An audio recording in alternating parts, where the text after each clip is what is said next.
There's an old story about a young man who took everything he had and wasted it, and ended up with nothing, hungry, working a job he hated at the very bottom of his life. And the turning point in the story isn't when his circumstances change. It's a single line, the moment he comes back to himself, the moment he remembers who he actually is. And once he remembers, he makes a choice. He decides to rise and to go home. He could have chosen to stay in the mud. He chose to get up, and everything that followed flowed from that one decision. You always have that choice, to remember who you are and to rise. The third thing change rests on is desire, not a wish, not a preference, desire, the deep, burning kind. There's a story about a student who asked his teacher what deep desire really meant. The teacher walked him out into the sea, up to his chest in the water, and without warning held the young man's head beneath the surface. He held him there as the student struggled, until his body had nearly given out, and only then lifted him up, gasping, into the air. And the teacher said, "When you want the change in your life as badly as you just wanted that breath, that is deep desire. That is the wanting that actually moves a life. So ask yourself, quietly, do you want it that much?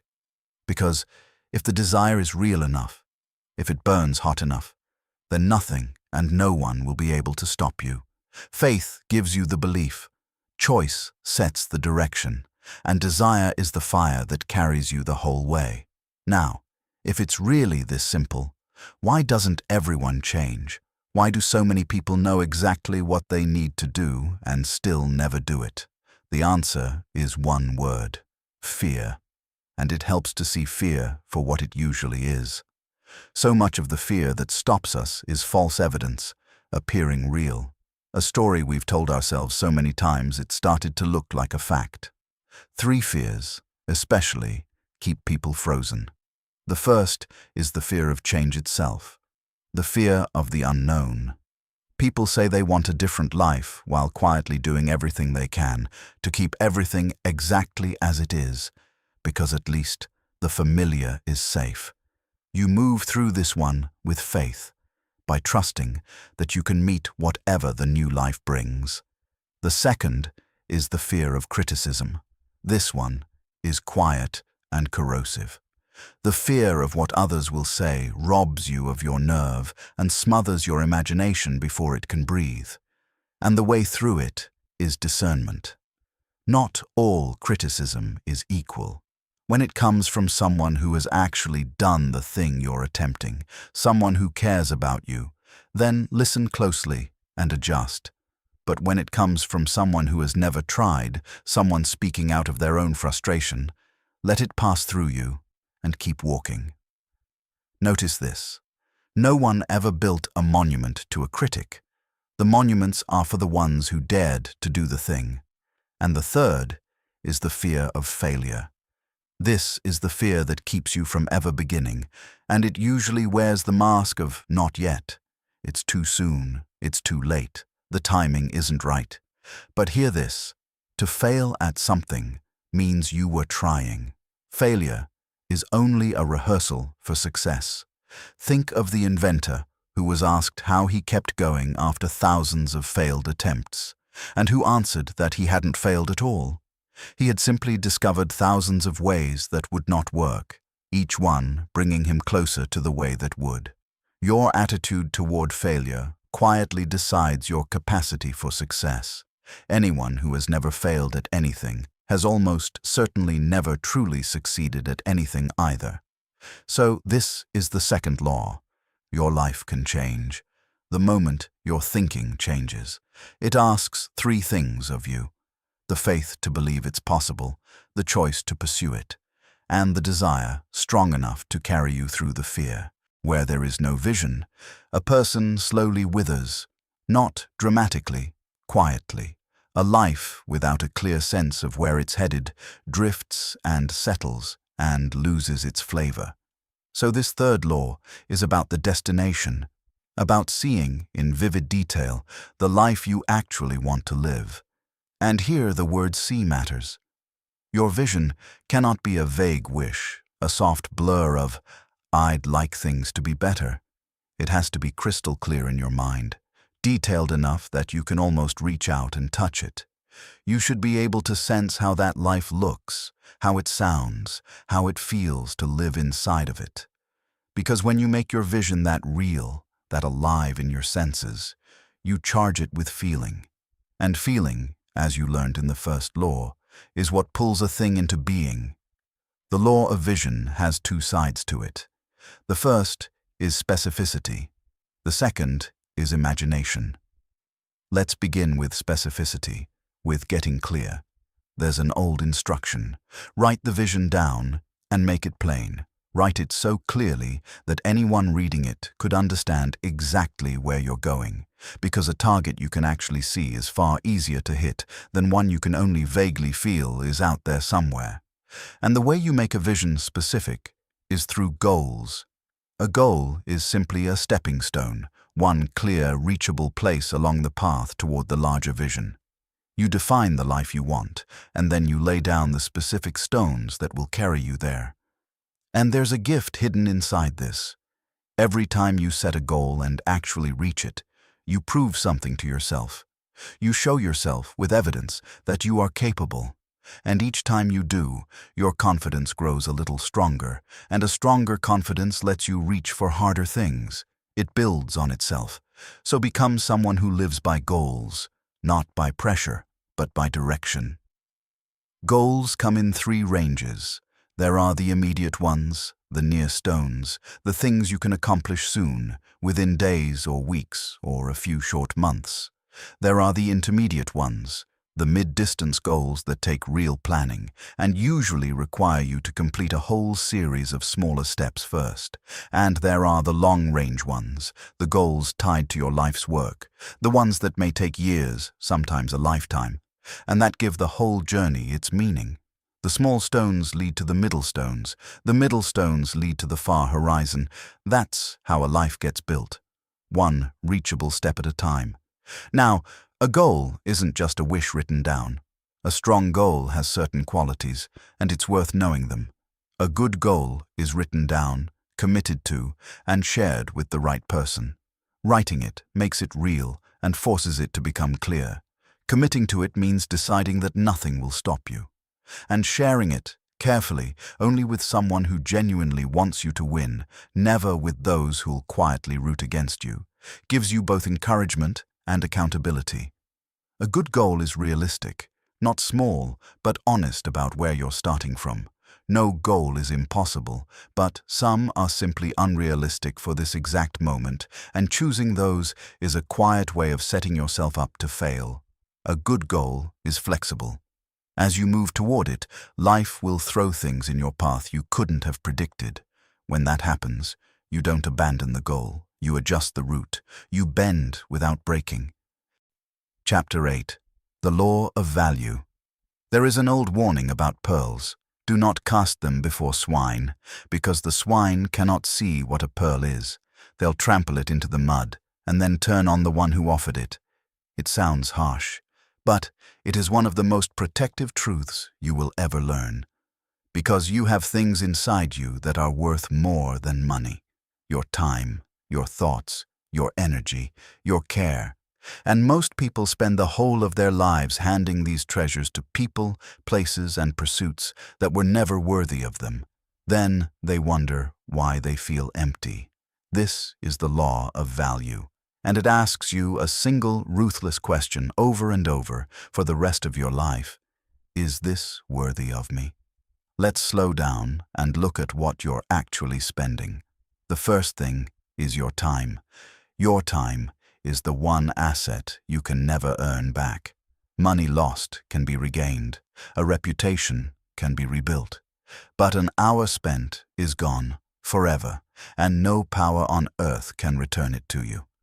So here is a shift that changes everything. Stop thinking of your time as something you spend and start thinking of it as something you invest. When you spend, there is no return. When you invest, something grows. So from this moment on, carry one question with you through the day. What is the best use of my time right now in light of where I'm trying to go? Ask it honestly, and you will be astonished how much of your life you are quietly giving away. The second thing you spend is your thoughts. Your mind is a workshop, and every thought is a blueprint. There is an old observation worth remembering. Great minds discuss ideas, average minds discuss events, and small minds discuss other people. Where does your mind live most of the day? Because you become what you dwell on. If you fill your workshop with small, bitter, fearful blueprints, you should not be surprised at what gets built. Guard the workshop. Do not let cheap thoughts take up residence in an expensive mind. The third thing you spend is your action. Your actions are the bridge between what you think and what you actually live. And any action that doesn't carry you toward your goals, your vision, your purpose, however busy it makes you feel, is quietly stealing from you. Busy is not the same as productive. Ask the question, what is the most effective thing I can do right now to move toward what matters? And the fourth thing is your money. Now, hear this clearly, because the world gets it backwards. The shortage of money is the most common excuse unsuccessful people give. But wealth is not created in a bank. It's created in the mind, and it rests on 4 simple principles that anyone, at any income, can live by. You earn. You exchange your value for income. You spend, but you spend less than you bring in. You save. You keep what you don't spend, and you pay yourself first, before anyone else gets a piece. And you invest.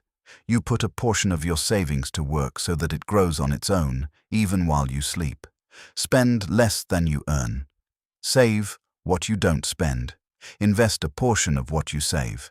That's it. That is the whole riddle of survival.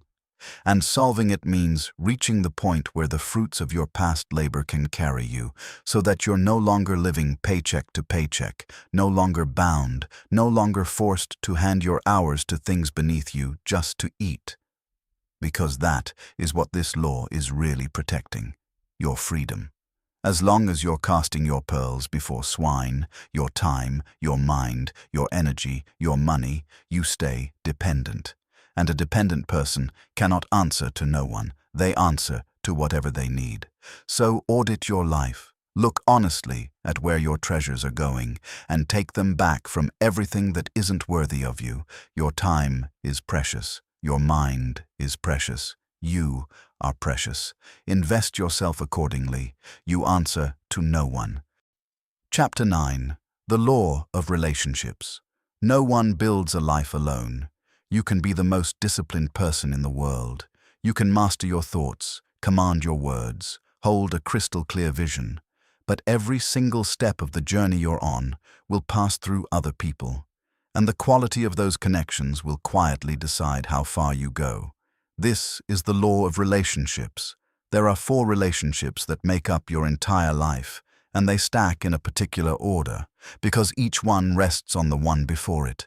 The first is your relationship with something greater than yourself. Whatever name you give it, God, the source, the infinite. This is the foundation.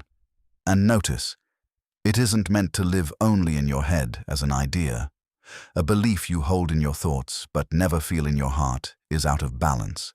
The foundation has to be real, felt, and trusted all the way down. The second relationship is the one with yourself. And here is the truth most people skip right past. You cannot give what you do not have.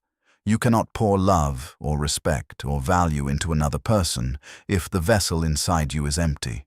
Your relationship with yourself is your self-image, how you actually feel about who you are. Get that right. Build it on knowledge and courage and self-respect, and everything downstream begins to heal. The third relationship is with other people. There's an ancient instruction. Love your neighbor as yourself. Sit with the last 2 words, as yourself. It's telling you that your capacity to love another person is capped by your relationship with you. And real love, the kind that lasts, isn't two people clinging to each other out of need. It's two people who each stand on their own 2 feet, choosing each other freely. Dependence isn't love. It's fear wearing love's clothes. The strongest bond is between two people who don't need each other to survive and stay anyway, by choice. And the fourth relationship is with things, your possessions. Enjoy them. You were meant to. But the moment you place your deepest sense of self into things that can be lost, stolen, or destroyed, you hand them your power. Let your possessions serve you. Never let them rule you. No one can serve 2 masters. Now, since so much of your journey runs through other people, let me give you the heart of how to do it well. It comes down to a handful of quiet practices. Make yourself likable. And that starts again with liking yourself, because that feeling radiates outward. Remember people's names, because there is no sweeter sound to a person than their own name. Show genuine appreciation for what people do. Be generous with praise. Listen, truly listen, instead of just waiting for your turn to talk. Let the conversation be about them, their dreams, their aspirations. Make people feel important, because everyone you meet is carrying a weight you can't see. And stop criticizing. When you throw dirt, remember, you're the one losing ground. And then there's the highest form of relationship of all, the mastermind. It rests on an ancient idea. When 2 or more gather with a shared purpose, in real trust and harmony, something enters the room that's greater than the sum of the people in it. 2 minds aligned aren't twice as powerful, they're exponentially more. So find your circle, not a crowd, a circle. 2 or more people who want your success as much as their own, who meet in trust, who lift instead of drain. Guard that circle like treasure, because the right few people beside you will carry you further than 1,000 acquaintances ever could. Look honestly at your 4 relationships tonight. Which one is out of tune? Start there. Because when these relationships become harmonic, positive, honest, nurturing, everything you need begins to flow toward you through the people in your life. You were never meant to do this alone, but you were meant to choose with wisdom who walks beside you. You answer to no one. Chapter 11. The Law of Persistence.